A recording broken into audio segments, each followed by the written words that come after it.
সুস্থ হয়ে গিয়ে তাবুর মধ্যে ঘুমিয়ে আনে, তাবুর মধ্যে শুয়ে আনে। আল্লাহ নবী ডাক দিয়ে দিয়ে লাব্বাইক ইয়া রাসূলুল্লাহ, লাব্বাইক ইয়া রাসূলুল্লাহ সাল্লাল্লাহু আলাইহি ওয়াসাল্লাম। আল্লাহ নবী যুদ্ধে ঠান্ডা উঠিয়ে হযরত আলী দাঁড়িয়ে ইয়া রাসূলুল্লাহ হাবিবাল্লাহ, আল্লাহ নবী চোখে দেখতে পাই না, আমি আলী আমার চোখে দেখতে না। আল্লাহ নবী লালা শরীফে দুটো চোখে লাগিয়ে দিয়ে দুটো চোখে মরিয়ে দিয়ে হযরত আলী রাদিয়াল্লাহু তাআলা আনহু চোখ দুটো কাল্লা বাবা ভালো করে দিলেন। জোরে বলুন সুবহানাল্লাহ, আরেকটু জোরে বলুন সুবহানাল্লাহ। আল্লাহ নবী আরাম লালা শরীফ দিয়েছে হযরত আলী রাদিয়াল্লাহু তাআলা আনহু দুনিয়া জমিনে চলে গেলেন। হযরত আলী কাঁদেন, হযরত আলী নড়ে, চোখ দুটো খুলে খুলে দেখে না, চোখ দুটো চেয়ে তাকায় না। সবাই বলে কানা ছেলে, সবাই বলে অন্ধ ছেলে। আল্লাহ নবী সাল্লাল্লাহু আলাইহি ওয়াসাল্লাম কাছে গিয়ে দাঁড়িয়ে গেলেন, পাশে গিয়ে দাঁড়িয়ে গিয়ে আল্লাহ নবী লালা শরীফ করে দুটো চোখে লাগিয়ে দিয়ে হযরত আলী রাদিয়াল্লাহু তাআলা আনহু চোখ দুটো খুলে দেখেছে। সর্বপ্রথম কিছু দেখে না, আল্লাহ নবীর নূরে চাঁদ মুখখানা দেখে নিলেন। জোরে বলুন সুবহানাল্লাহ, আরেকটু জোরে বলুন সুবহানাল্লাহ। হযরত আলী দুনিয়ায় এলে ওনার মায়ের নাম ছিল ফাতেমা, ওনার বাপের ওনার স্ত্রীর নাম ফাতেমা, আমার হুজুরের মেয়ে রাদিয়াল্লাহু তাআলা, আর ওনার আম্মাও ফাতেমা রাদিয়াল্লাহু তাআলা, হুজুরের নিজের চাচিটা, হুজুরের নিজের চাচিটা। নামাজ কবরে আমাদের নবী নিজে নেমে গিয়েছিলেন, কবরে লুটোপাটি করলেন, ধুলো বালু হুজুরের নিজের বাদান শুনতে লেগেছিল। হুজুর উঠলে দাফন হয়ে গেল। আল্লাহ নবী চাচি আমাদের দোয়া করলেন, اللهم الذي حي لا اله الا انت اغفر لي ام فاطمه بنت اسعد ووصي عليك مدخلها بحق نبيك الانبياء الذين من قبلك। হুজুর দোয়া করলেন, আল্লাহ আপনি ছিলেন আছেন থাকবেন, আপনি যে অনন্ত অসীম, আপনি অনন্ত অসীম। আল্লাহ পাক আপনার শুরু নাই শেষ নাই, বলুন না সুবহানাল্লাহ। আমরা এই বিশ্বাসে ঈমান এনে বলেছি আমানতু বিল্লাহ, আমরা এই আকীদা ঈমান আমানতু বিল্লাহ, আল্লাহর উপর ঈমান আনলাম। শুধু আল্লাহ এক ওটা না, তার শুরুও নাই শেষও না, এটা ঈমানের অংশ। এটাই আল্লাহ আহাদ শরীফ, সমস্ত ক্ষমতার মালিক হলেন রব্বুল ইজ্জাত আলামিন। জোরে বলে মা ভাইরা বাবা ছেলেরা যুবকেরা মুরব্বিরা, হুজুরে চাচি আম্মার কাছে কবরের কাছে দোয়া করুন, আল্লাহ আপনি ছিলেন আছেন থাকবেন, আপনার শুরু নাই শেষ নাই।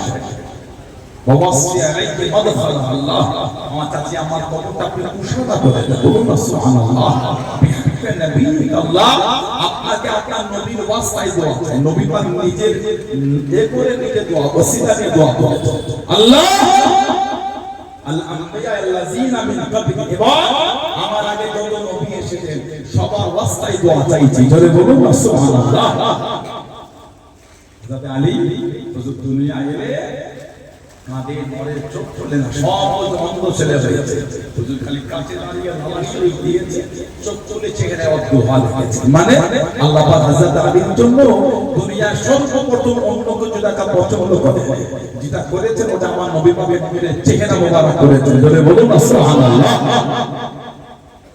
হযরত নবী পাক সাল্লাল্লাহু আলাইহি ওয়াসাল্লাম ছিলেন, না তিনজন স্ত্রী ছিল। স্ত্রী উম্মে আসিম, আসিমের মা, উম্মে আসিমের মা।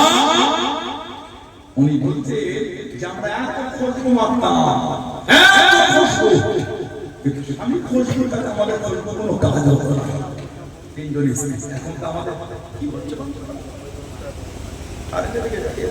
মানে জেনে নিতে পারছি। উম্মে আসিম ওনার স্ত্রী, উনি বলছে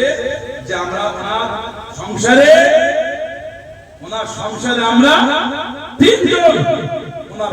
স্ত্রী আছে হযরত উতবা রাদিয়াল্লাহু সাহাবী না হযরত উতবা রাদিয়াল্লাহু এখন তো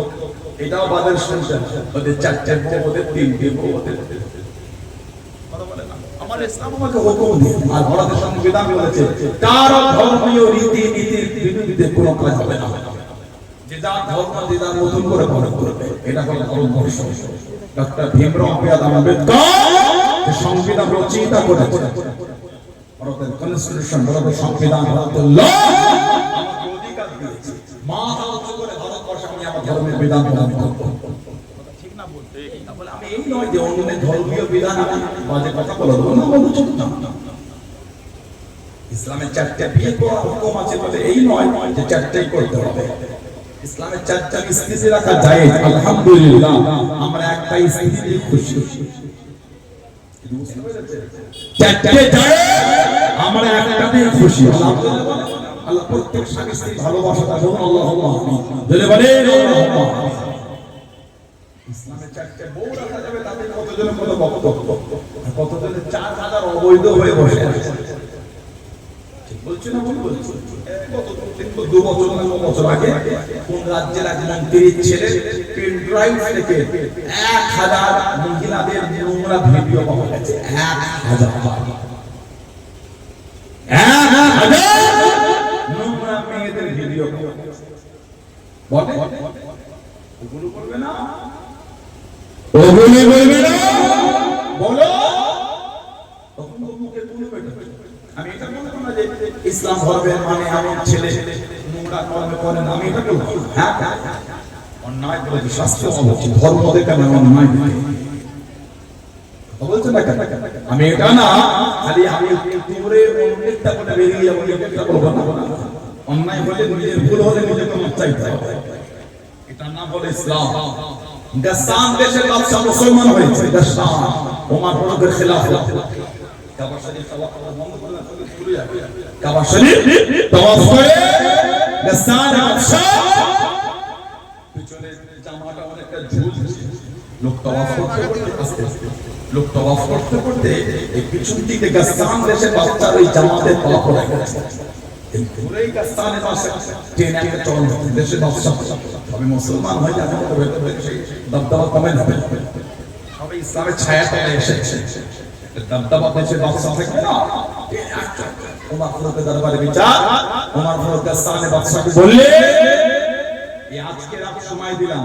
মাপ না চাইতে পেরেছো আগামী কাল সকালে আমি সবার সামনে চলে মেরেছো আমি সবার সামনে এই গরিব লোকটা তোমার দ্বারে চলে যাবে এটা হলো ইসলামের আইন সুবহানাল্লাহ হযরত আলী হুজুর তখন খিলাফত চালাচ্ছেন খলিফা উনি শেরে খোদা মাওলানা কোন এক কালিতে ওনার ওই বললামটা যুদ্ধের ওই ঢালটা ওই ওনার পিঠ থেকে পড়ে গেছে ইউটিউবে বাজারে বিক্রি করেছে শেরে খোদা বাজারে খোদা পেলে আমার এটা তো আমার শেরে খোদা বাজারে আমার কাজী দরবার বিচার খলিফা কে হযরত আলী অনেক ক্ষেত্রে মেয়ে কাজীর বিচার কাজী সাহেব বললেন এই শেরে খোদা আলী আপনি এখন বলছেন আপনার তাহলে আপনাকে সাক্ষী দিতে হবে উনি তো বলেন আপনি বলেছেন ওনার উনি বিক্রি করেছেন শেরে খোদা বলে আমার ছেলে বলে ছেলে তো বাপের পক্ষে সাক্ষী আমার খাদেম তো গরিবের পক্ষে সাক্ষী অন্য কাউ শুধু বলে আমার কোনো সাক্ষী নাই তখন আপনার কাজী সাহেব বললেন এইখানে কত মুসলিম আপনি ওই ইহুদিকে এই বিষয়টা বলে লোকের কাছে অপমান করেছেন আপনি ইহুদিকে নিয়ে যান নিয়ে গিয়ে ওর মনটা খুশি করে ওকে কষ্ট দিয়ে লাভ নেই ছেড়ে খোদা আলী ইহুদির হাতটা ধরে নিয়ে যাচ্ছে খাজুরের হালুয়া খাওয়া হয় তোমাকে বলে তুমি অপমান হয়েছে আমাকে মাফ করে দাও খাজুরের হালুয়া ইহুদি বলছে হযরত আলী সত্যি ইসলাম হলো হক আপনার হাতটা মুসলমান কেন না আপনি হলেন এই জামানার খলিফা আপনার উপর আবার কে আপনি আপনার জিনিস আপনার বলেছে